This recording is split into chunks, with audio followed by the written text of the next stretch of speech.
Assalamualaikum warahmatullahi wabarakatuh. Bismillah, wassalatu wassalamu ala rasulillah wa ala alihi wa sahbihi wa man wala. Allahumma alimna ma yanfa'una wa anfa'na bima 'allamtana innaka antal alimul hakim. Ikhwatal Islam yang telah bergabung hari ini dalam kajian bimbingan Islam untuk pribadi dan masyarakat, ahlan wa sahlan. Kami mohon maaf atas sedikit keterlambatan di kajian malam ini. Alhamdulillah Allah pertemukan kita kembali setelah sekian lama kita libur kajian bimbingan Islam ini. Alhamdulillah kita kembali melanjutkan insyaallah kajian bimbingan Islam yang telah kita mulai beberapa sedikit keterlambatan belakangan ini. Insyaallah Ustaz akan melanjutkan bab wudhu dan sholat yang telah kita bahas pada 2 pertemuan sebelumnya. Sebelumnya izinkan kami membacakan sedikit tata tertib sebagai pengingat untuk kajian ini. Kami mohon kepada jamaah untuk menggunakan nama yang sebenarnya sehingga mudah untuk kami kenali. Kemudian kami mohon untuk mematikan fitur video dan juga memute audionya saat kajian sedang berlangsung agar kita dapat mengambil faidah dengan sebaik-baiknya dari Ustadz. Lalu marilah kita bersama-sama berusaha mencatat faidah-faidah yang akan Ustadz sampaikan. Insyaallah akan ada sesi tanya jawab di akhir kajian. Pertanyaan mohon disesuaikan dengan tema kita pada malam hari ini. Karena keterbatasan waktu, pertanyaan boleh dikirimkan via chat jika ingin dititipkan kepada host ataupun co-host, atau bisa juga dengan raise hand. Untuk raise hand, khusus kepada akhwat kami mohon bisa menonaktifkan kameranya. Kemudian marilah kita sama-sama menghargai dalam bermajlis ini sehingga mendapatkan keridhaan Allah Subhanahu wa taala dan ilmu yang kita dapatkan akan barokah dunia dan akhirat. Barakallahu fikum. Tanpa perpanjang waktu, falyatafaddal mashkura Ustaz. Bismillahirrahmanirrahim. Innal hamdalillah nahmaduhu wa nasta'inuhu wa nastaghfiruh wa na'udzu billahi min shururi anfusina wa sayyiati a'malina. Man yahdihillahu fala mudilla lahu wa man yudlil fala hadiya lahu. Wa ashhadu an la ilaha illallah wahdahu la syarika lahu wa ashhadu anna Muhammadan 'abduhu wa rasuluh. Ya ayyuhalladzina amanu taqullaha haqqa tuqatih wa la tamutunna illa wa antum muslimun.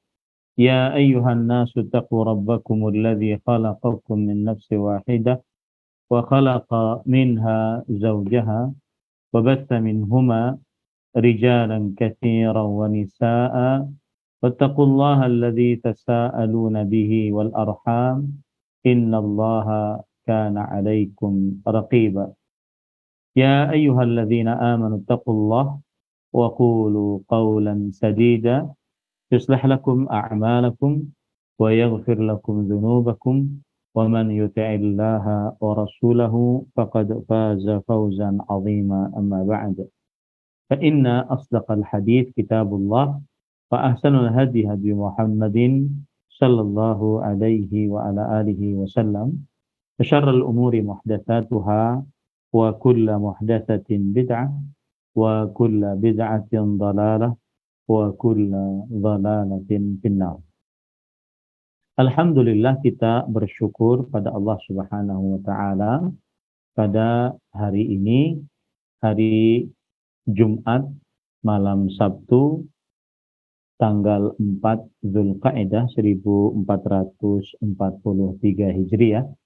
Kita dimudahkan oleh Allah Subhanahu wa taala untuk kembali duduk bersama membaca kitab Taujihat Islamiyah li Islahil Fardi wal Mujtama. Bimbingan Islam untuk pribadi dan masyarakat. yang ditulis oleh Fadilatul Syekh Muhammad bin Jamil Zainu rahimahullahu ta'ala. Salawat dan salam semoga selalu Allah berikan kepada Nabi kita Muhammad sallallahu alaihi wa ala alihi wasallam, pada keluarga beliau, para sahabat, serta orang-orang yang mengikuti beliau sampai hari kiamat kelak. Dengan nama-nama Allah yang husna dan sifat-sifat yang ulia, kita berdoa, Allahumma inna nas'aluka ilman nafi'an wa rizqan tayyiban wa amalan mutaqabbala. Allahumma amin. Ahibati fillah, afanillahu iyyakum, kaum muslimin yang saya cintai karena Allah, semoga Allah Subhanahu wa taala selalu memberikan afiat kepada kita di dunia dan di akhirat. Pada kesempatan kali ini kita masih di halaman 56 dalam buku terjemahannya. Dan kalau kita lihat di dalam judul yang berbahasa Arab, yaitu Ta'allamil wudu'a was-salata. Belajarlah wudu dan sholat. Ini adalah pertemuan yang ketiga pada bab ini. Siapa yang ingin mengulang pertemuan yang pertama, pertemuan yang kedua, insya Allah dari Bumiku Mengaji sudah ada playlistnya yang sudah teratur rapi, walhamdulillah. Sekarang kita pada pertemuan yang ketiga ini membicarakan tentang perihal sholat. Penulis di dalam bahasa Arabnya menuliskan as-salatu. Kemudian dalam bahasa Indonesianya halaman 56 sholat. Kita akan dudukkan dulu pengertian sholat. Pengertian sholat secara bahasa adalah ad-du'a. Sholat secara bahasa artinya adalah ad-du'a. Sebagaimana dikatakan oleh Imam An-Nawawi rahimahullahu ta'ala. Kemudian kalau kita ingin lihat arti sholat secara bahasa adalah doa, dan itu disebutkan di dalam Al-Quran, Allah Subhanahu wa ta'ala berfirman, fasalli alaihim inna salataka sakanul lahum. Yang artinya, maka doakanlah mereka. Sesungguhnya doamu adalah menenangkan untuk mereka. Ini disebutkan oleh Allah dalam surat At-Taubah ayat 103. Dan di sini ada hal yang menarik. Ketika sholat arti secara bahasa adalah doa, maka semestinya di dalam sholat kita lebih banyak berdoa. Di dalam sholat lebih banyak berdoa. Dan para ulama bersepakat bahwa berdoa di dalam sholat lebih utama dibandingkan berdoa di luar sholat.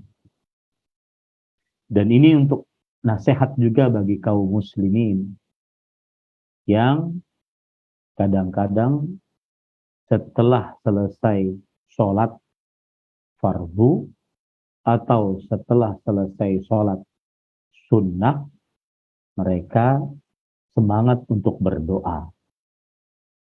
Sedangkan di dalam sholatnya sendiri, mereka tidak banyak berdoa. Nah, ini sebuah kekeliruan.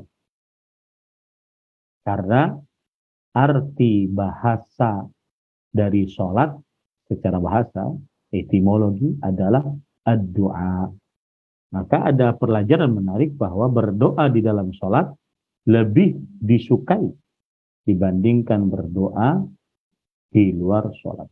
Seperti berdoa saat ruku, berdoa saat sujud, berdoa di antara duduk di antara dua sujud, berdoa sebelum salam saat tasyahud.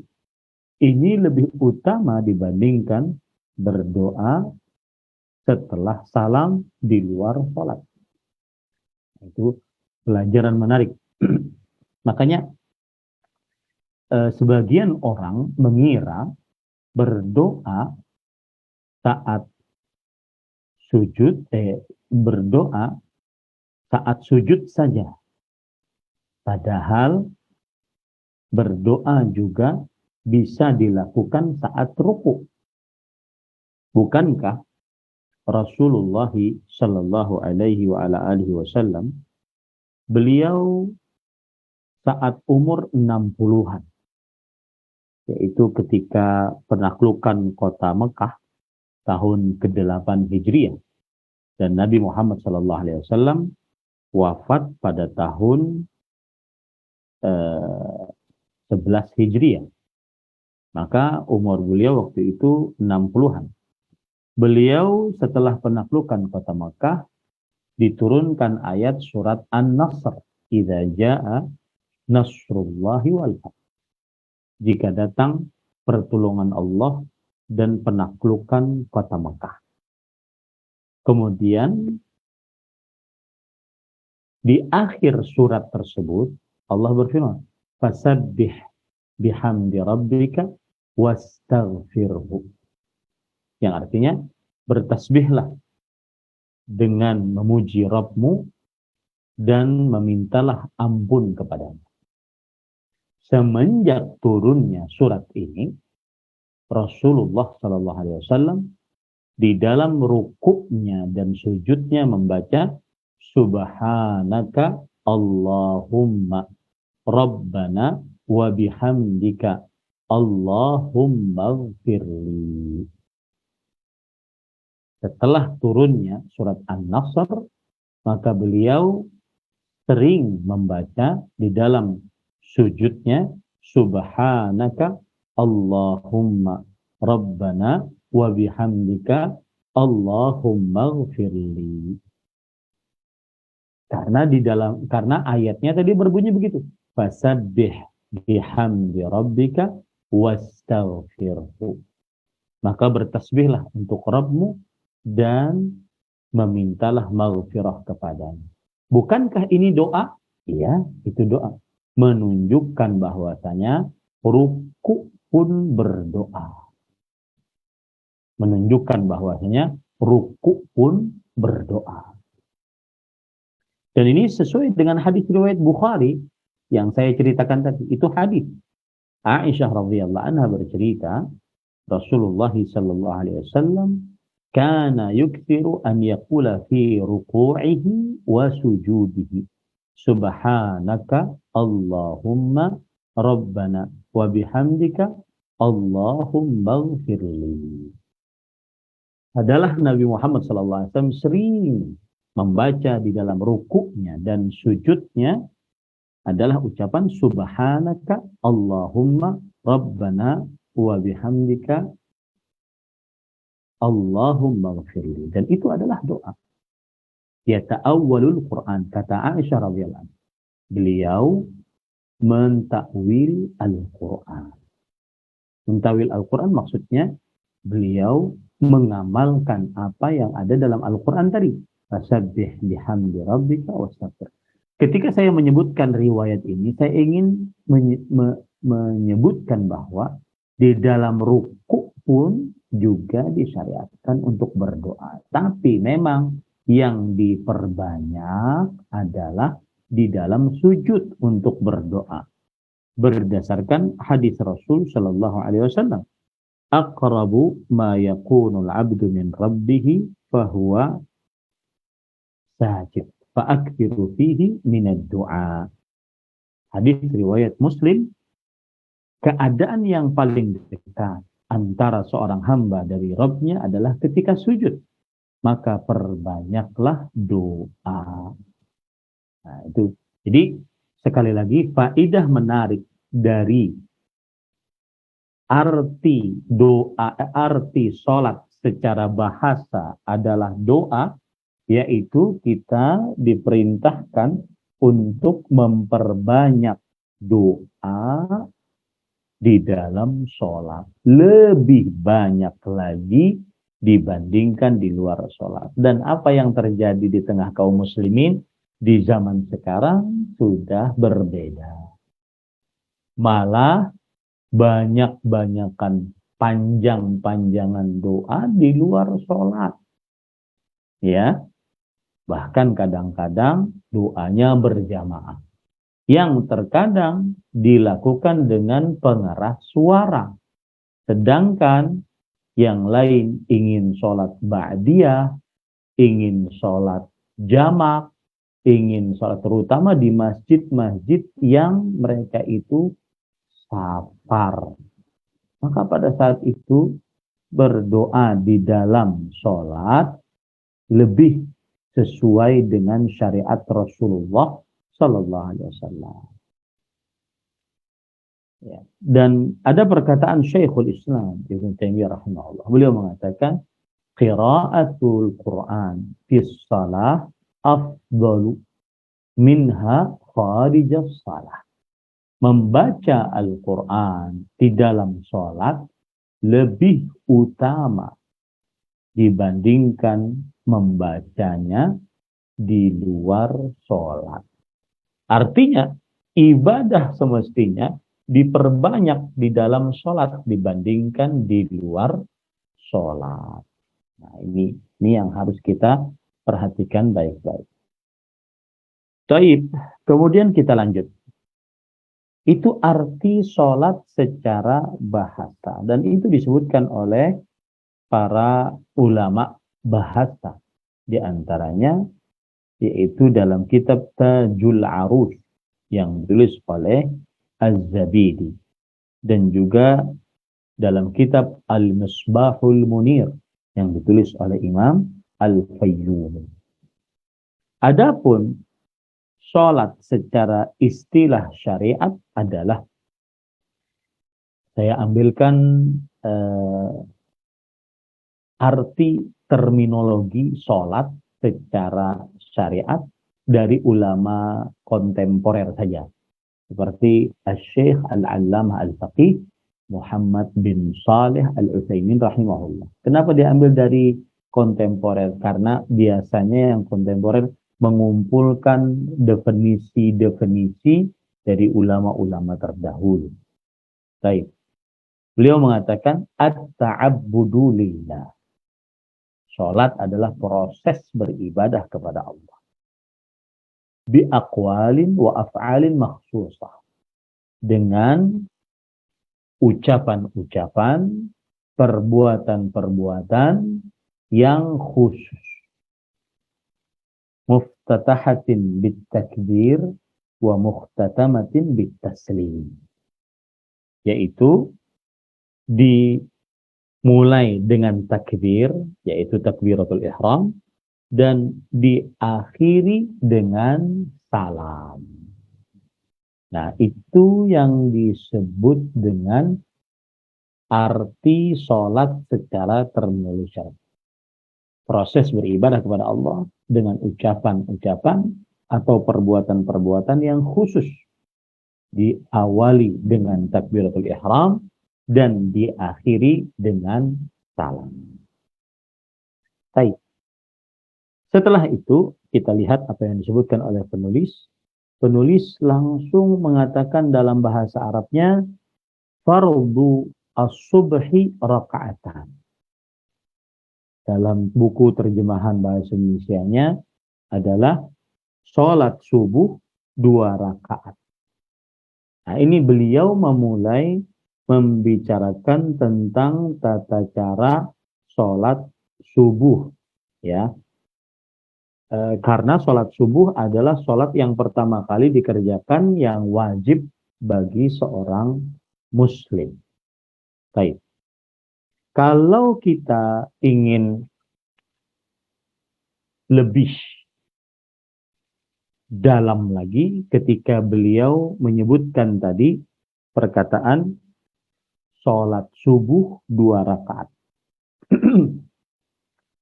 Terjemahannya kurang. Di situ disebutkan fardhu subhi rakaat. Kewajiban sholat subuh 2 rakaat. Atau sholat subuh yang wajib 2 rakaat. Nah, saya akan mengungkap kata-kata wajib, yaitu tentang hukum sholat. Nah, ini penting ya, hukum sholat. Karena ketika kita melihat sebagian dari kaum muslimin masih meninggalkan sholat, tidak pernah sholat sama sekali, atau sholat terkadang, kadang sholat, kadang tidak, atau sholat tidak sempurna, bukan 5 waktu, cuma 2 waktu atau 3 waktu saja misalkan. Maka kita salah satu obatnya adalah mengenalkan kepada kaum muslimin tentang apa hukum sholat. Nah, perhatikan baik-baik Bapak Ibu, saudara-saudari yang dimuliakan oleh Allah Subhanahu wa taala. Sholat 5 waktu hukumnya fardu ain. Fardu ain itu artinya fardu wajib. Ain pada setiap zat manusia muslim. Fardu ain atas setiap muslim baligh, berakal, mampu, dan terlepas dari muslim, baligh, berakal. Ya. Kemudian terlepas dari haid dan nifas. 5 syarat dari wajibnya sholat 5 waktu. Berarti sholat diwajibkan atas setiap muslim. Muslim, baligh, berakal. Selain wanita yang haid dan nifas. Baik, apa dalil akan fardu ainnya sholat? Apa dalil akan fardu ainnya sholat 5 waktu? Dalilnya dari Al-Quran surat Al-An'am ayat 72. Wa an aqimus shalah. Dan dirikanlah oleh kalian sholat. Ini adalah perintah. Wal aslu fil amri lil wujub. Dan asal hukum perintah menunjukkan kepada kewajiban. Kemudian surat Al-Baqarah ayat 238. Hafidhu 'alas salawati was salatil wusta. Selalu jagalah sholat dan sholat yang pertengahan. Selalu jagalah, itu juga perintah. Dan asal hukum perintah menunjukkan kepada kewajiban. Dan masih banyak ayat-ayat yang lain. Kemudian dalil dari hadis Rasul sallallahu alaihi wasallam riwayat Bukhari. Dalil apa ini? Dalil wajibnya sholat 5 waktu. Untuk apa kita pelajari ini? Untuk tadi mengobati orang-orang yang malas sholat sehingga meninggalkan sholat. Baik. Hadis riwayat Bukhari dan Muslim dari Talhah bin Ubaidillah. Ada seorang dari kota Najd. Najd itu berarti sekarang Qasim, kemudian Riyadh dan sekitarnya. Itu namanya kota Najd. Datang menemui Rasulullah Shallallahu Alaihi Wasallam. Kemudian setelah itu dia bertanya, ya Rasulullah, ma al-Islam? Apa itu Islam? Lalu Nabi Muhammad SAW menjawab, khamsu salawatin fil laili wal lailah. Islam itu mengerjakan sholat 5 waktu sehari semalam. Itu namanya Islam.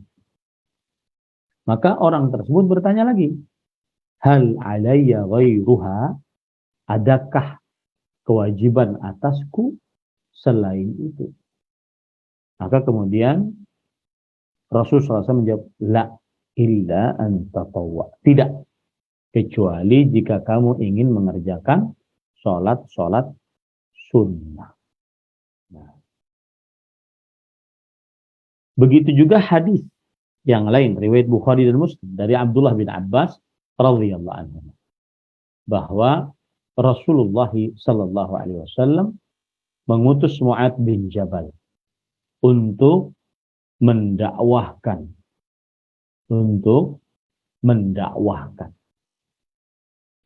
apa? Mendakwahkan Islam. Jika mereka sudah bersyahadat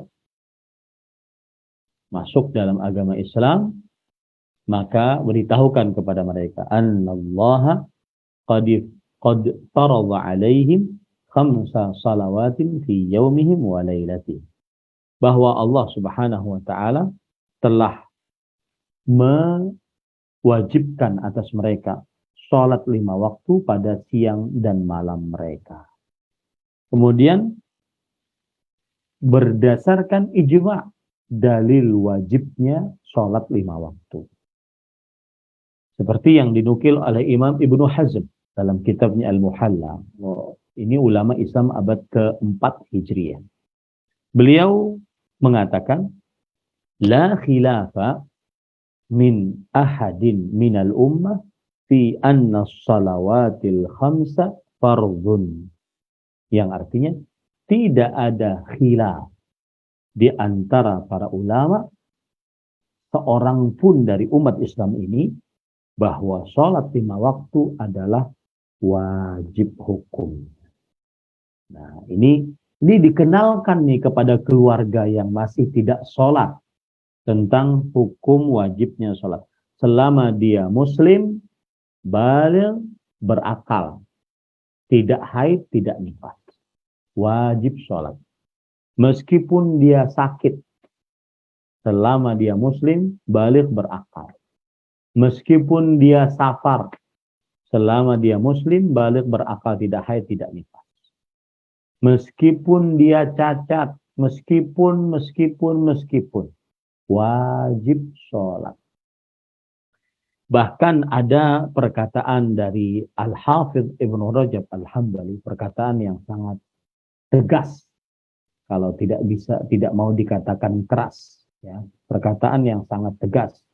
Apa itu perkataannya? Fa in ajaza an dzalik kulli, kalau seandainya dia lemah dari sholat sambil berdiri, ya, lemah dia, sholatnya sambil berdiri lemah, maka dia duduk. Kalau tidak bisa, dia berbaring. Kalau saat berbaring tidak juga bisa bergerak-gerak macam-macam, maka sholla biniyati wa auma'a bitarfi. Dia sholat dengan niat di dalam hati. Dan dia kedip-kedipkan matanya. Dia kedip-kedipkan mata. Ini para ikhwah yang dirahmati oleh Allah Subhanahu wa ta'ala. Baik. Oleh sebab itulah kita harus mengingatkan tentang kewajiban sholat 5 waktu bagi kaum muslim. Dan salah satu cara juga agar yang tidak sholat atau yang kadang-kadang sholat bertaubat sehingga benar-benar mendirikan sholat, salah satu caranya juga adalah mengenalkan hukuman, ancaman bagi yang meninggalkan sholat dengan sengaja tanpa ada alasan syar'i. Ya, mengenalkan hukuman dan ancaman bagi yang meninggalkan sholat dengan sengaja tanpa ada hukuman syar'i. Ya, tanpa ada alasan syar'i maksudnya. Baik. Perhatikan baik-baik. Yang meninggalkan sholat secara hukum syar'i dipenggal lehernya. Allahu Akbar. Berat ini. Ya. Nah, ini jarang diketahui oleh sebagian kaum muslimin. Ya, kalau di sebuah daerah negara mendirikan syariat Islam, maka yang meninggalkan sholat dipenggal. Dan ini mazhab jumhur, mayoritas para ulama. Ya, mazhab jumhur, mayoritas para ulama rahimahumullah ta'ala. Mazhab Maliki, mazhab Syafi'i, mazhab Hambali. Ya, mazhab Syafi'i silahkan lihat dalam kitab Al-Majmu' yang ditulis oleh Imam An-Nawawi. Kemudian silahkan lihat di dalam kitab Mughnil Muhtaj yang ditulis oleh Imam Asy-Syarbini rahimahullah. Saya bacakan perkataan Syekhul Islam Ibnu Taimiyah rahimahullah. Tarikus salati mustahiqqun lil 'uqubah hatta yusalliya bittifaqil muslimin. Yang meninggalkan salat berhak dihukum di pemerintah yang mempunyai wilayah dan kekuasaan, berhak menghukum yang meninggalkan salat sampai dia salat. Ini adalah kesepakatan kaum muslimin. Ya, ini adalah kesepakatan kaum muslimin.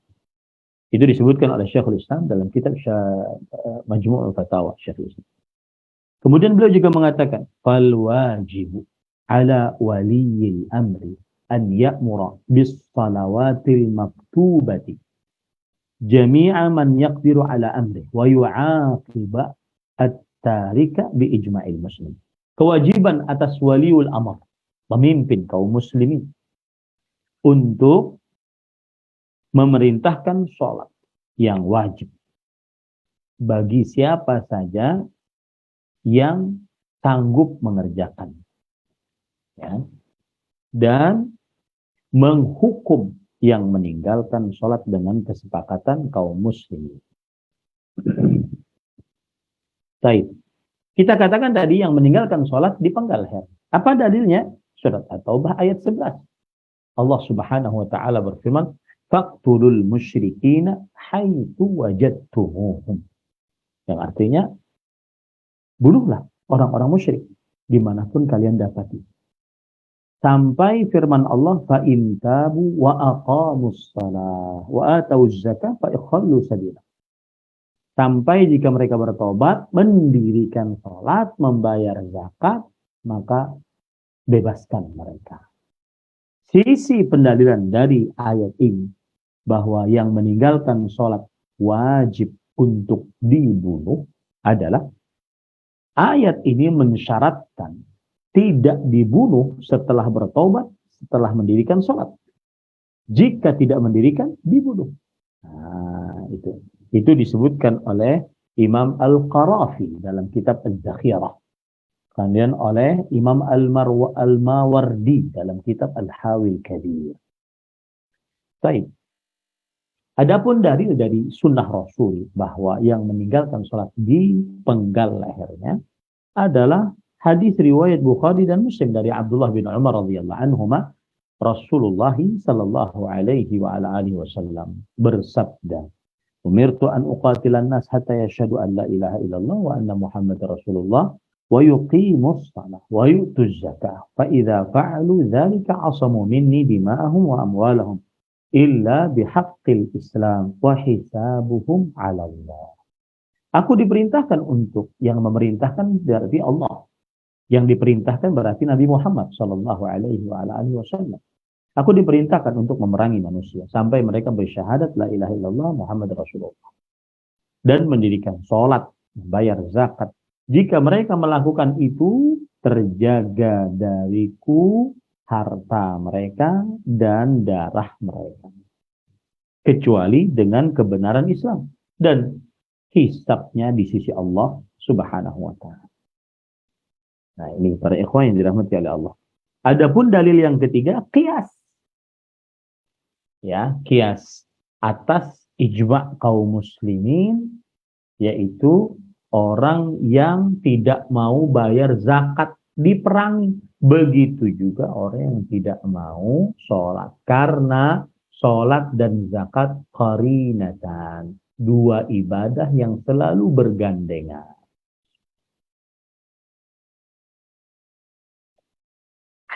Baik.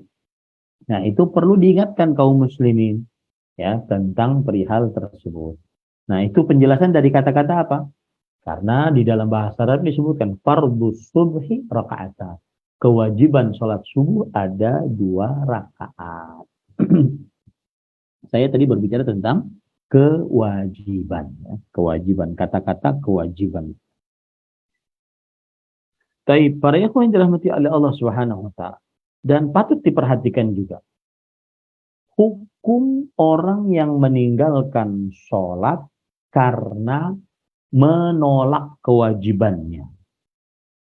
Apa itu? Kalau ada orang mengatakan, saya tidak mau sholat, saya anggap sholat itu tidak wajib. Apa hukum meninggalkan sholat karena menolak kewajiban? Maka sungguh dia telah kafir. Dalilnya adalah ijma'. Dinukilkan oleh para ulama, di antaranya Imam Ibnu Abdul Bar rahimahullah. Dalam kitab beliau Al-Istidhkar, ini ulama dari mazhab Maliki. Beliau mengatakan, ajma'al muslimun anna jahida fardhis salati kafir. Kaum muslimin berijma' bahwa yang menolak kewajiban sholat adalah kafir. Begitu juga Imam Nawawi, ulama Islam abad ke-7 Hijriah dari mazhab Syafi'i.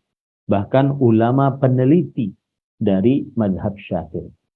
Beliau mengatakan bahwa idza taraka as-salata jahidan liwujubiha au jahada wujubaha wa lam yatruk fi'laha fi surah fahuwa kafirun murtaddid bi ijma'il kaum muslimin. Bi ijma'il muslimin. Yang artinya jika ia meninggalkan sholat dengan menolak kewajibannya atau menolak kewajibannya dan dia tetap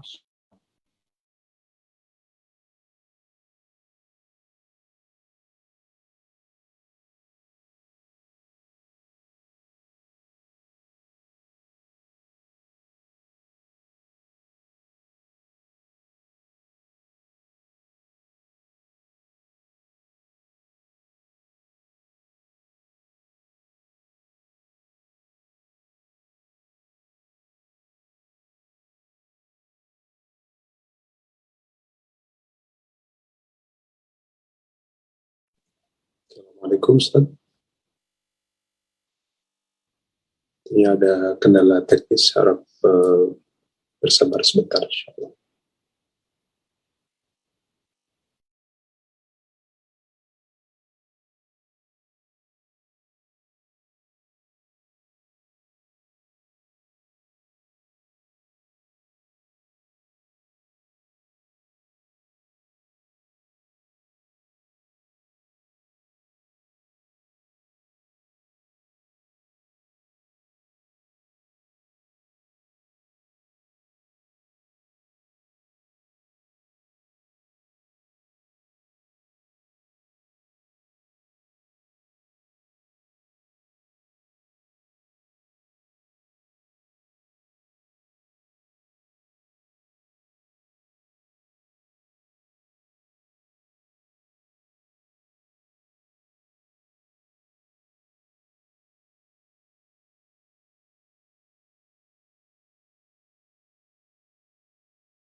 hukum meninggalkan sholat dengan sengaja, kemudian meninggalkannya, benar-benar meninggalkan, dan meninggalkannya karena malas. Apa hukumnya ini? Siapa yang meninggalkan sholat dengan seluruhnya tanpa tersisa, karena malas atau karena meremehkan, maka dia kafir, keluar dari agama Islam. Ingat ya, meninggalkan sholat seluruhnya karena malas atau karena meremehkan, maka dia kafir, keluar dari agama Islam. Dan ini adalah mazhab Hambali. Dan salah satu sisi dari mazhab Syafi'i. Dan salah satu pendapat dari mazhab Maliki. Dan ini adalah sebagian pendapat dari sekelompok ulama para sahabat radhiyallahu anhu.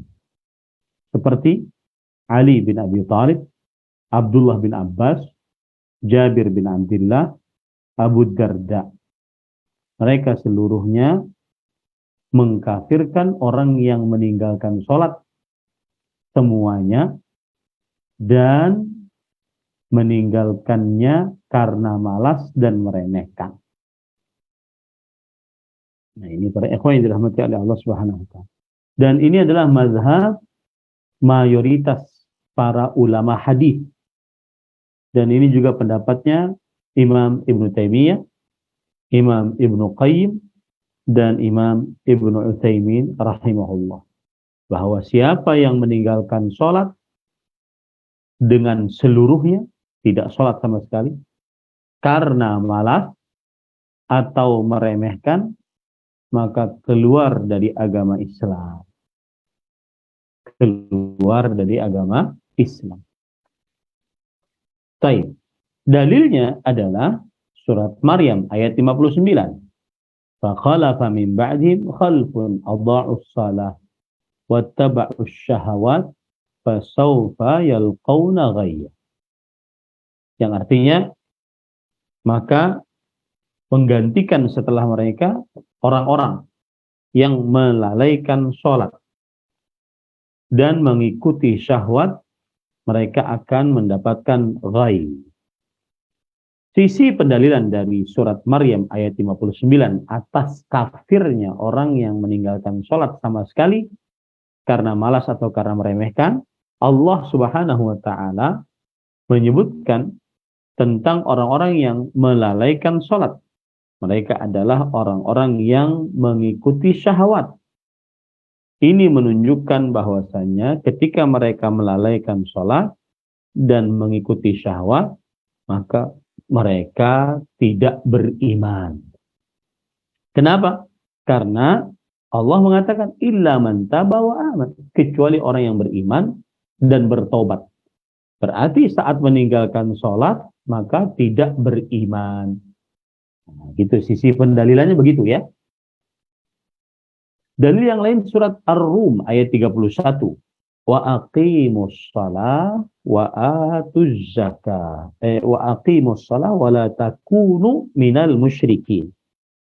Artinya, dan dirikanlah sholat dan janganlah kalian menjadi orang-orang musyrik. Sisi pendalilan dari surat Ar-Rum ayat 31 atas kafirnya orang yang meninggalkan sholat dengan sengaja tanpa ada alasan syar'i, meninggalkannya karena malas, meninggalkannya karena meremehkan adalah kafir. Sisi pendalilannya itu Allah menjelaskan bahwa tanda mereka sebagai orang musyrik adalah ketika mereka mendirikan sholat, meninggalkan sholat. Tanda mereka sebagai orang musyrik adalah ketika mereka meninggalkan sholat. Ini dijelaskan oleh Imam Al-Marwazi di dalam kitab ta'zimu qadris salah. Dalil yang lain dari hadis Rasul tentang kafirnya orang yang meninggalkan sholat sama sekali karena malas dan karena meremehkan adalah hadis riwayat Imam Muslim dari Jabir radhiyallahu an bahwa beliau mendengar Nabi Muhammad sallallahu alaihi wasallam bersabda, "Inna bainar rajuli wa bainas syirki wal kufri tarkus shalah." Sesungguhnya antara seseorang dengan kesyirikan dan kekufuran adalah meninggalkan sholat. Faman tarakaha, jika dia meninggalkan sholat, maka sungguh tidak ada jarak lagi antara seseorang dengan kesyirikan dan kekufuran. Dalil yang lain itu hadis riwayat Imam Tirmidzi di Abdullah bin Buraidah dari Buraidah bin Al-Husayb radhiyallahu bahwa Rasul sallallahu alaihi wasallam bersabda, "Innal 'ahda alladhi bainana wa bainahumus shalah, faman tarakaha faqad kafar." Sesungguhnya perjanjian antara kami dengan mereka orang-orang kafir musyrik adalah perihal salat. Siapa yang meninggalkannya maka sungguh dia telah kafir. Siapa yang meninggalkannya maka sungguh dia telah kafir. Nah, ini para ikhwan yang dirahmati oleh Allah Subhanahu wa ta'ala. Baik. Kemudian Bapak Ibu, saudara-saudari yang dimuliakan oleh Allah Subhanahu wa ta'ala,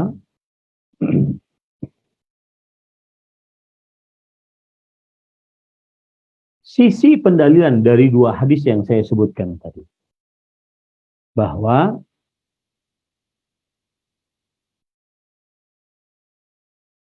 siapa yang berbuka di salah satu hari dari satu hari bulan Ramadan, maka dia tidak dinamakan meninggalkan meninggalkan puasa secara mutlak. Ya. Dan ketika Rasul Shallallahu Alaihi Wasallam mengatakan jarak antara seseorang dengan kesyirikan dan kekufuran adalah meninggalkan sholat, maka berarti siapa yang meninggalkan sholat berarti dia meninggalkan sholat seluruhnya. Karena sholat yang dimaksud adalah jenis sholat. Ya, jenis sholat. Maka kafir orang yang meninggalkan sholat sama sekali. Tidak pernah sholat sama sekali. Karena malas atau karena meremehkan. Karena malas atau karena meremehkan. Baik, para ikhwah yang dirahmati oleh Allah Subhanahu wa ta'ala,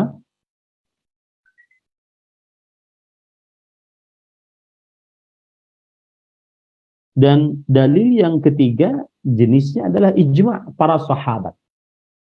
Para sahabat Nabi berijma'.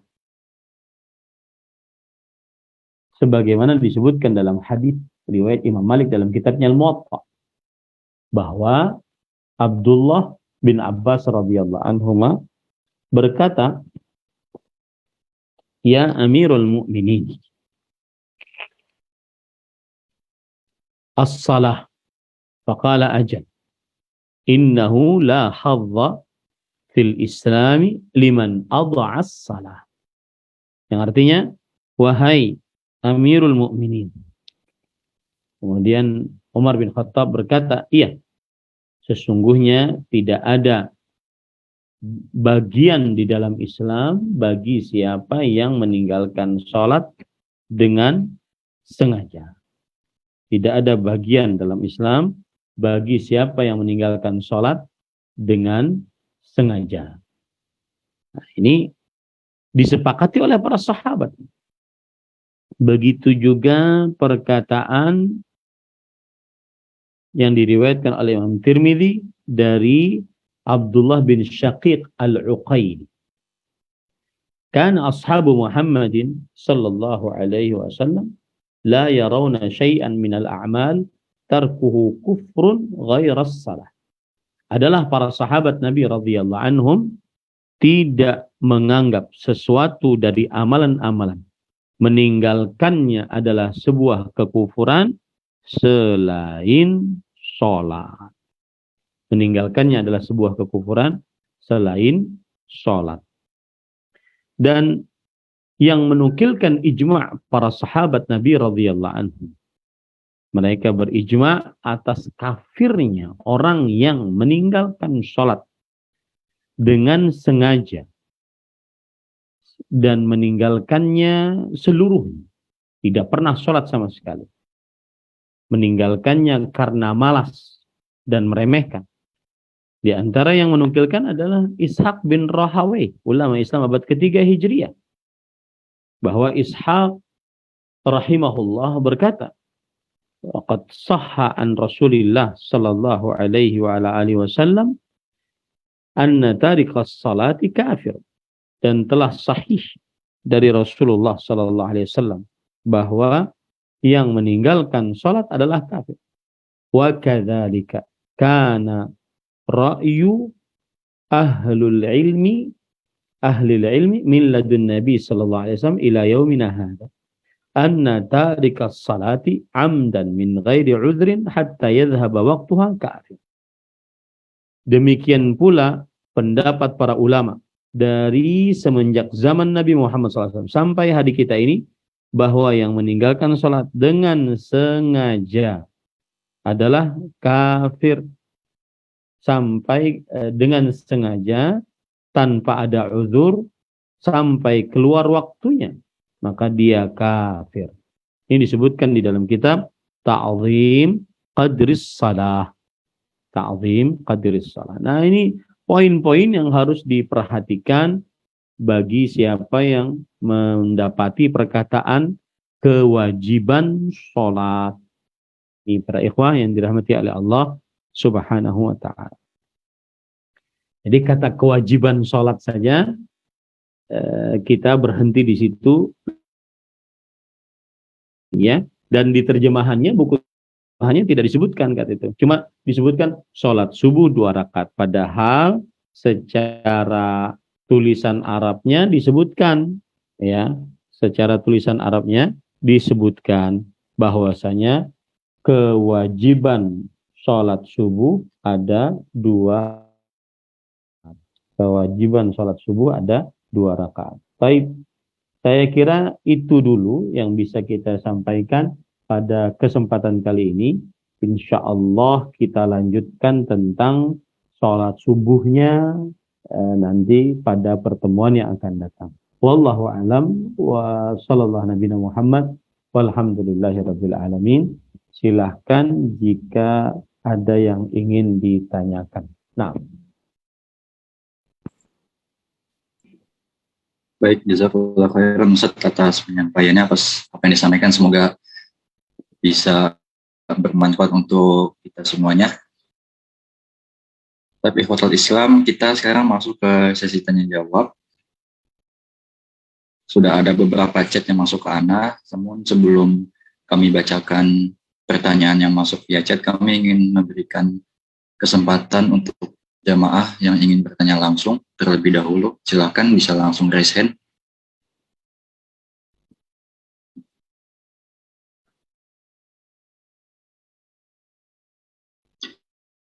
Tapi sepertinya belum ada, maka kita pindah ke via chat ya. Di sini ada pertanyaan dari hamba Allah Ustaz, Ana bacakan.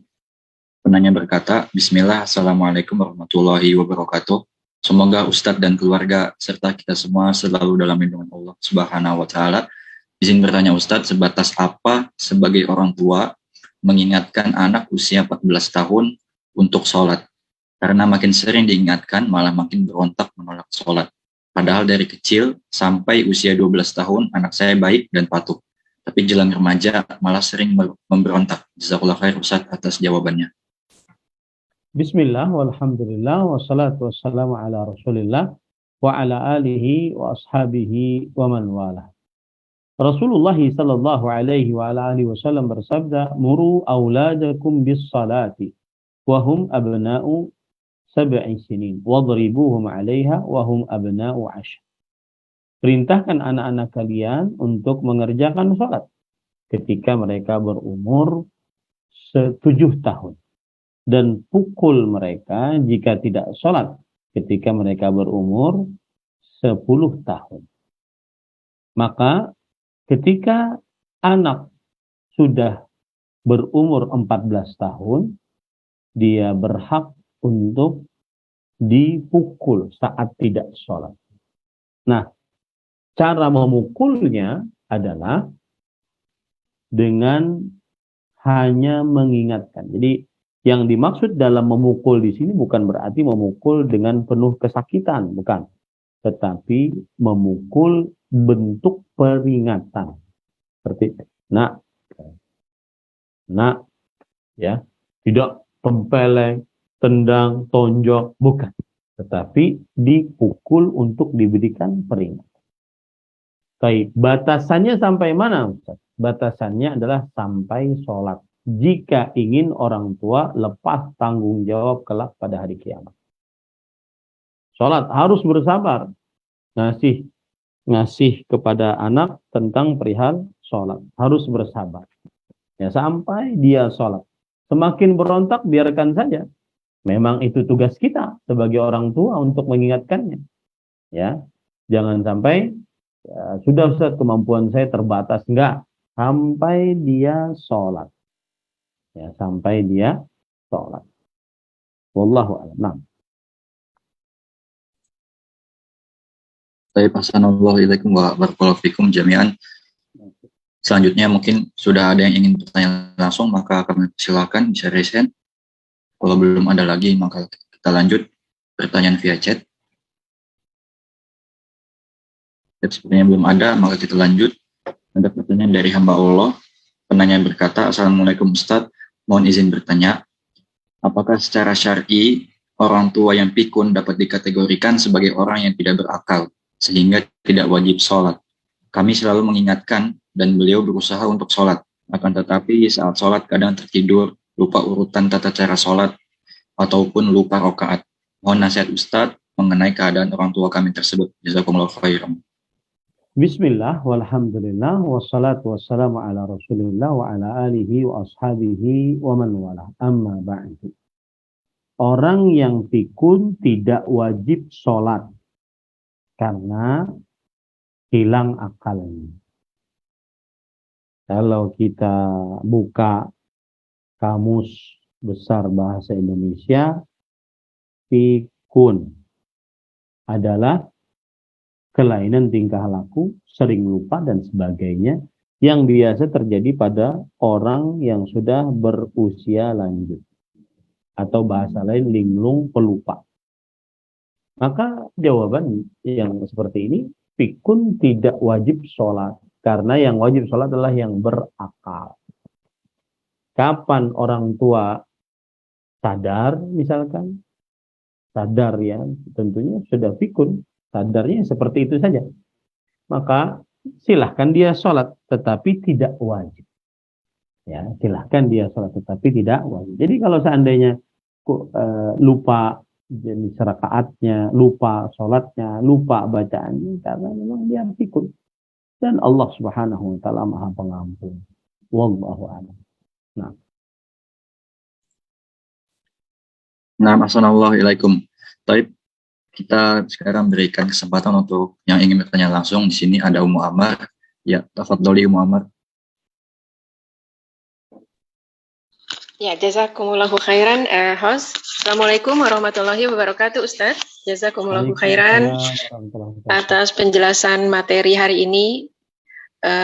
Ustaz, melihat kepentingan dan bobot dari ibadah sholat ini, Ustaz, yang kami tanyakan adalah bagaimana bila pasangan kita itu tidak pernah sholat, Ustaz. Dan sudah dikasih reminder, disuruh sholat, diingatkan berkali-kali, tetapi tidak pernah sholat juga, dan terkadang malah melecehkan ketika diingatkan. Apakah gimana, Bu? Melecehkannya, pertama tidak usah mengingatkan, karena saya juga tahu, saya juga orang Islam. seperti itu. Kemudian Tapi yang tidak kedua, tapi nggak sholat. Terus yang kedua, melecehkannya, suka menghina. Kamu juga belum benar, suka ngikutin orang. Yang ketiga, suka menghina, merasa saya lebih pintar dibanding dia. Maksudnya si istrinya. Kemudian pelecehan juga bahwa dia bilang, kamu berlebihan. Nah, itu adalah ungkapan-ungkapan yang dikeluarkan oleh dia terhadap si istrinya yang mengingatkan. Jazakumullahu khairan atas nasihat Ustaz. Bismillah, walhamdulillah, wassalatu wassalamu ala rasulillah wa ala alihi wa ashabihi wa man wala, amma ba'du. Kita akan membicarakan beberapa poin dari pertanyaan tadi. Yang pertama adalah suami yang tidak sholat. Bagaimana sikap istri? Sikap istri pertama menasihati. Jika tidak mempan nasihat dan itu tidak membutuhkan waktu yang lama, maka yang kedua dikumpulkan dua keluarga besar untuk menasihati. Jika tidak mempan juga, maka seorang istri haram di bawah kepemimpinan suami yang tidak sholat. Baik tidak sholat sesekali atau tidak sholat sama sekali. Haram istri muslimah yang sholat di bawah kepemimpinan suami yang tidak sholat. Kemudian permasalahan yang ketiga, melecehkan atau tidak menerima orang yang menasehatinya untuk sholat. Maka ini permasalahan tersendiri. Dan perbuatan tersebut hukumnya haram. Dan termasuk daripada dosa besar. Karena meremehkan orang yang beramar ma'ruf nahi mungkar. Menolak orang yang beramar ma'ruf nahi mungkar.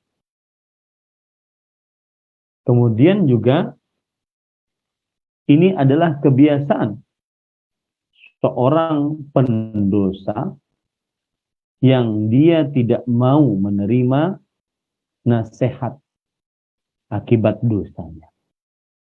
Dan ini masuk ke dalam ayat Al-Quran. Wa idza qila lahum ittaqillah akhadhathul 'izzatu bil its fahasbuhu jahannam. Jika dikatakan kepada dia, takutlah kepada Allah, maka tumbuhlah kesombongan dalam dirinya untuk melakukan dosa.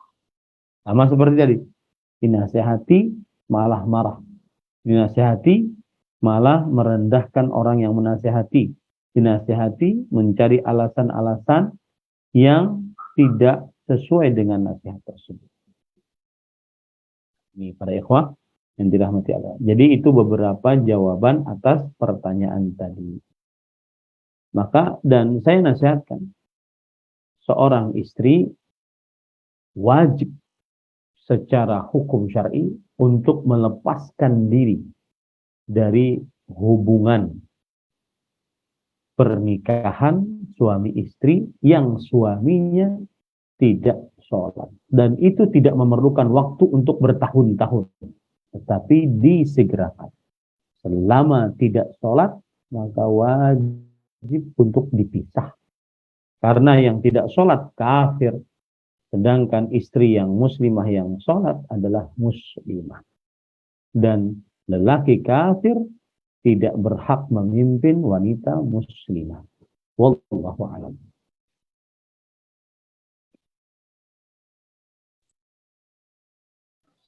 Baik.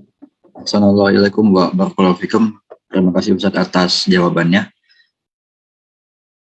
Pertanyaan selanjutnya kita pindah ke via chat. Di sini ada pertanyaan dari hamba Allah dari Swedia ya. Penanya berkata, Ustadz, sejauh apakah sebagai teman, jika kita melihat teman kita sudah masuk waktu sholat, tapi dia tidak mengerjakan sholat tanpa uzur, berdosakah kita masih terus berteman dengan orang yang tidak sholat? Bismillah, walhamdulillah, wassalatu wassalamu ala rasulillah, wa ala alihi wa ashabihi wa man wala. Amma ba'd. Adapun berteman dengan orang yang tidak sholat, maka jawabannya tidak mengapa. Akan tetapi wajib baginya untuk menegakkan amar ma'ruf nahi munkar. Setelah dia menegakkan amar ma'ruf nahi munkar, maka urusannya diserahkan kepada Allah. Tetapi seorang muslim yang mungkin mempunyai kedudukan pertemanan yang tinggi dengan kawannya, berhak untuk memboikot kawannya yang tidak sholat, tidak ditemani, agar temannya merasa sehingga akhirnya sholat. Nah, ini yang patut diperhatikan. Ya. Tapi kalau seandainya dia pun tidak mempunyai kedudukan yang tinggi di hadapan temannya, kalau dia boikot malah buruk, malah tambah parah, maka pada saat itu dia temani dan dia terus nasihati. Ya, wallahu a'lam. Nah, Assalamualaikum ilaikum jazakallahu khairan Ustaz atas jawabannya. Kemudian selanjutnya ada pertanyaan dari hamba Allah dari USA. Ini juga ada satu pertanyaan yang kurang lebih mirip Ustaz.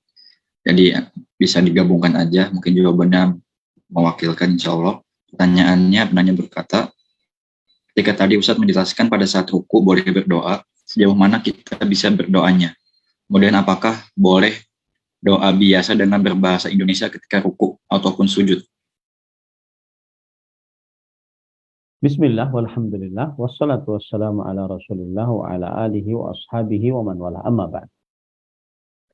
Setiap kali ditanya tentang pertanyaan serupa, tentang berdoa di dalam sholat, maka yang paling bagus dan afdal yang dibaca adalah doa-doa yang dibaca oleh Nabi Muhammad SAW saat sholat.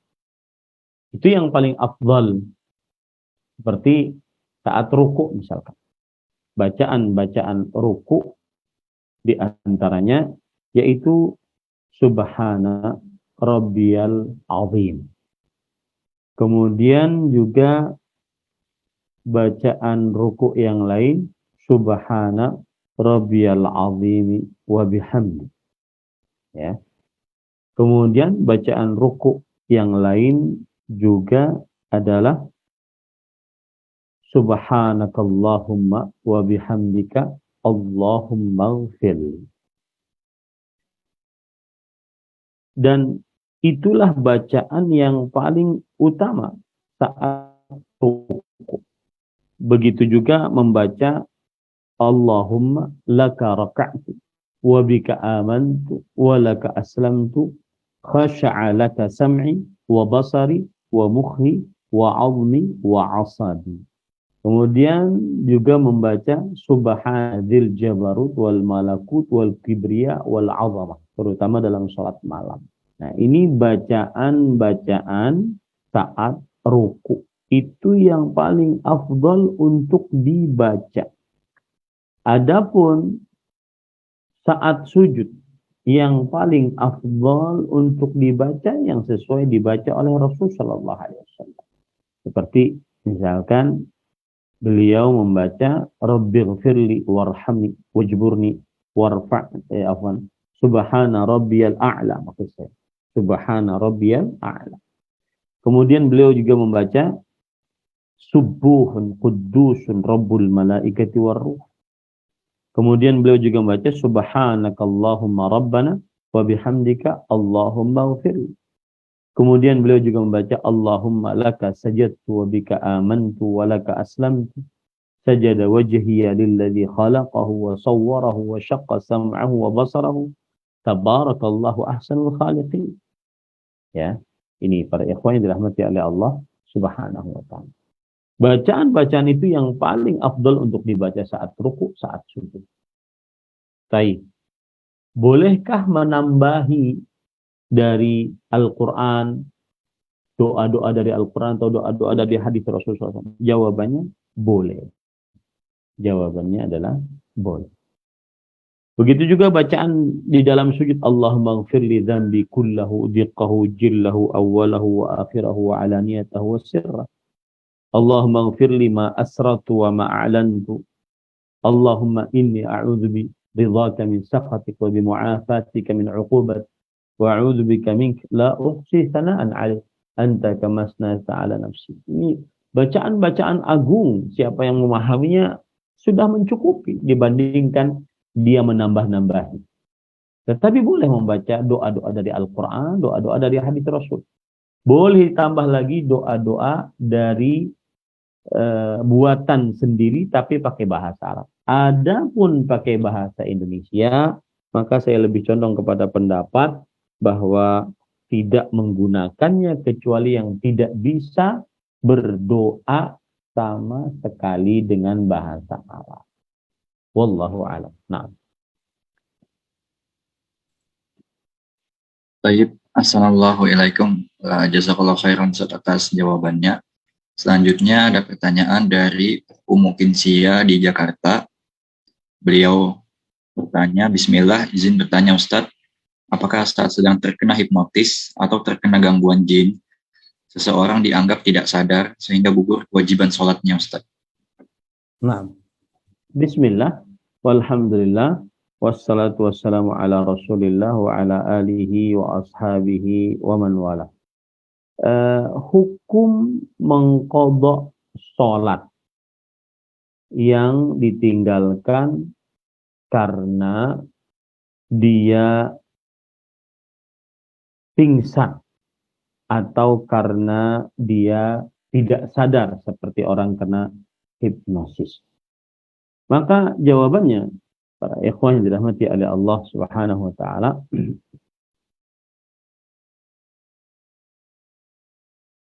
siapa yang dia pingsan ataupun dia dalam keadaan terhipnosis, maka kapan dia dalam keadaan sadar kembali, wajib untuk mengqadha. Hal ini berdasarkan hadis Rasul sallallahu alaihi wa ala alihi wasallam, man nasiya aw nama an salatin falyusalliha idza dzakaraha la kaffarata laha illa dzalik. Yang artinya, siapa yang tertidur dari salat atau kelupaan, maka hendaklah dia mengqadhanya. Tidak ada kafarat atas itu selain itu. Tentunya ini terjadi ikhtilaf di antara para ulama rahimahumullah ta'ala. Ada yang mengatakan bahwa tidak wajib diqadha, ada yang mengatakan bahwa wajib diqadha, ada yang mengatakan tidak wajib diqadha kalau masih ada waktunya. Bagaimana pendapat Imam Asy-Syafi'i rahimahullahu ta'ala.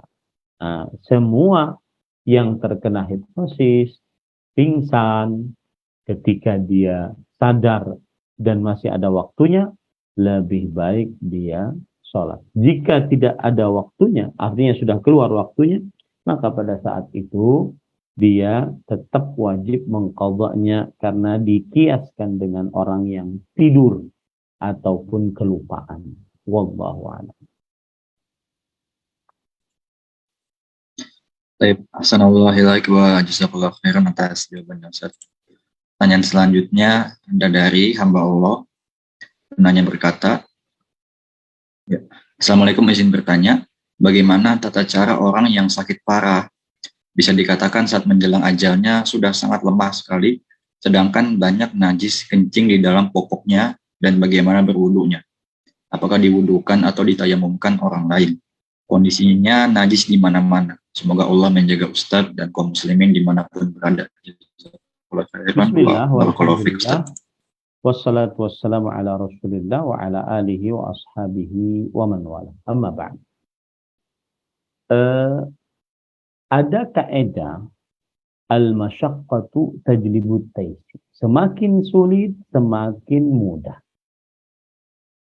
Semakin sulit, semakin mudah. Inna ma'al usri yusran. Sesungguhnya bersama kesulitan ada kemudahan. Fa inna ma'al usri yusran. Sesungguhnya bersama kesulitan ada kemudahan. Dari ayat ini salah satunya dalil kaidah tadi, al-masyaqqah tajlibut taysir. Kesulitan mendatangkan kemudahan. Maka bagi orang-orang yang seperti ini tadi, kaedahnya fattaqullah mastata. Bertakwalah kepada Allah sesuai dengan kemampuan. Tetap sholat. Kalau seandainya dia ada posisi najis di mana-mana, secukupnya dia bersihkan. Kemudian diwudukan semampunya, fattaqullah mastata.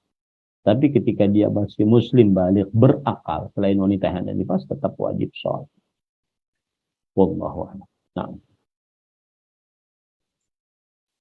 Baik, ahsanallahu ilaikum wa jazakallahu khairan atas jawabannya, Ustaz. Pertanyaan selanjutnya dari hamba Allah.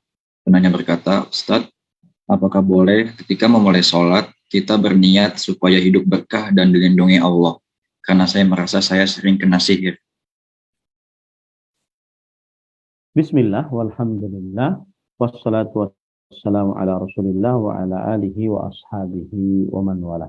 Ini sebenarnya berkaitan dengan permasalahan kesyirikan. Apa hukum beramal jika dibarengi dengan niat untuk mendapatkan dunia? Ya, apa hukum beramal jika dibarengi niat untuk mendapatkan dunia? Maka ada penjelasan dari para ulama. Yang pertama, ibadahnya dia tidak niatkan kecuali untuk dunia. Maka pada saat itu, ini masuk ke dalam surat Hud ayat 15 sampai 16. Maka ini adalah hukumnya haram dan dosa besar. Dan termasuk daripada syirik asghar, membatalkan amalan yang dikerjakan oleh pelakunya tersebut. Berniat hanya untuk dunia saja. Seperti orang belajar agama hanya untuk mendapatkan kepentingan dunia, hanya untuk mendapatkan jempol dari manusia, hanya untuk dipuji. Nah, ini syirik asghar. Kemudian yang kedua adalah beribadah dengan niat bersamaan, ingin dapat pahala dari Allah dan ingin dapat dunia. Maka yang seperti ini seperti berhaji, ingin dapat pahala dari Allah dan ingin berdagang. Berjihad, ingin dapat pahala dari Allah dan ingin dapat harta rampasan perang. Puasa, ingin dapat pahala dari Allah dan sebagai obat. Sholat, ingin dapat pahala dari Allah dan sebagai mencari ketenangan atau keselamatan hidup. Maka wallahu alam yang seperti ini adalah mubah. Boleh.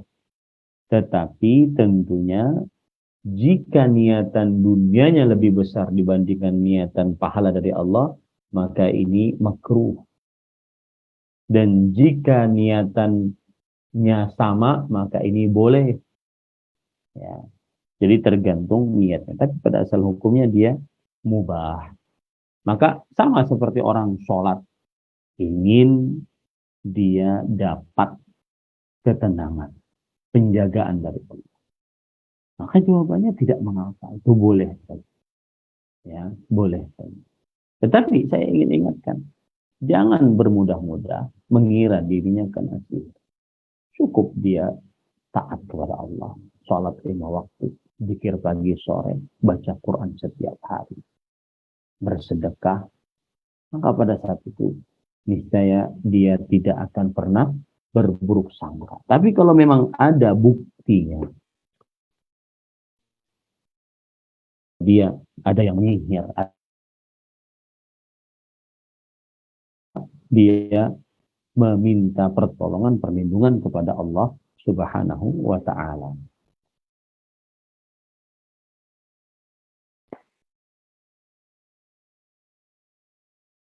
Nah, silahkan. Baik, assalamualaikum wa jazakallahu khairan Ustaz atas jawabannya. Nah, Ustaz, alhamdulillah telah kita bacakan semua pertanyaan. Ini ada yang baru masuk lagi, Ustaz, afwan. Namun kita sudah lewat 30 menit, jadi Ana izin dulu ke Ustaz, apakah boleh Ana bacakan yang satu ini atau mau disudahi? Baik. Silakan. Satu lagi, Ustaz, ya. Ya, dari hamba Allah penanya berkata, Ustaz, Ana akhwat 53 tahun. Beberapa kali sholat dikarenakan mungkin kecapean atau ngantuk, ada beberapa kali yang tertidur sejenak dalam sholat. Dan ketika tersentak sempat tidak ingat tasyahud awal atau sudah tasyahud akhir karena posisinya duduk. Ana putuskan tasyahud awal, jadi Ana lanjutkan sholat isya Ana. Sahkah sholat Ana atau diulang lagi dari awal? Ustaz, faktor tertidur ini apakah syaiton atau Ana yang tidak menghadirkan diri ketika sholat? Bismillah, walhamdulillah, wassalatu wassalamu ala rasulillah wa ala alihi wa ashabihi wa man wala. Hukum sholat atau tertidur saat sholat. Jika hilang kesadaran, batal sholat. Jika hilang kesadaran, batal sholat. Maka wajib mengulang dari. Tetapi jika dia masih merasakan sholat kesadarannya, maka dia mengambil yang paling diingatnya dan paling dia yakin. Bukan yang paling ragu, yang paling yakin dia ambil. Ya. Dan biasanya yang paling yakin itu paling sedikit. Kemudian apa sebab orang tertidur ketika sholat? Jawabannya macam-macam. Gangguan syaitan, keletihan. Tetapi kebanyakan adalah gangguan syaitan. Karena memang syaitan salah satu tugas utamanya mengganggu manusia saat sholat sehingga manusia tersebut lalai akan sholat. Akan jumlah rakaatnya, akan bacaannya. Demikian. Wallahu a'lam. Itu kira-kira yang bisa saya sampaikan. Semoga kajian kali ini bisa dimaklumi dengan baik dan benar. Wa sallallahu nabiyana Muhammad walhamdulillahirabbil alamin. Wassalamualaikum warahmatullahi wabarakatuh. Waalaikumsalam warahmatullahi wabarakatuh. Ustaz, jazakallahu khairan Ustaz atas jawabannya. Kita sekarang penutupan. Ana tutup sebentar, Ustaz. Jamaah, alhamdulillah kita telah menyimak apa yang disampaikan oleh Ustaz. Kemudian juga sudah kita bacakan semua pertanyaan yang masuk dan sudah Ustaz jawab. Semoga apa yang disampaikan oleh Ustaz semuanya bisa bermanfaat untuk kita, bisa kita amalkan dalam kehidupan kita sehari-hari, dan juga semoga bisa menjadi amal jariah Ustaz, bisa menjadi pemberat timbangan kebaikan Ustaz di akhirat kelak. Kami ucapkan terima kasih kepada Ustaz, jazakallahu khairan. Semoga kita semua dimudahkan untuk jumpa lagi di kajian atau di pertemuan yang akan datang. Dan kami mohon maaf jika ada kesalahan sikap maupun perkataan. Barakallahu fikum wa sallallahu ala nabi Muhammad walhamdulillahirabbil alamin. Subhanakallahumma wa bihamdika asyhadu an la ilaha illa anta astaghfiruka wa atubu ilaik. Assalamualaikum warahmatullahi wabarakatuh.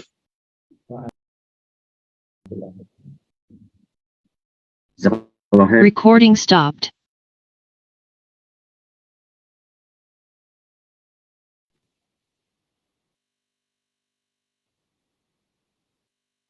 Jazakumullah khairan. Assalamualaikum. Jazakallah khair. Zul, semua. Barakallahu fikum.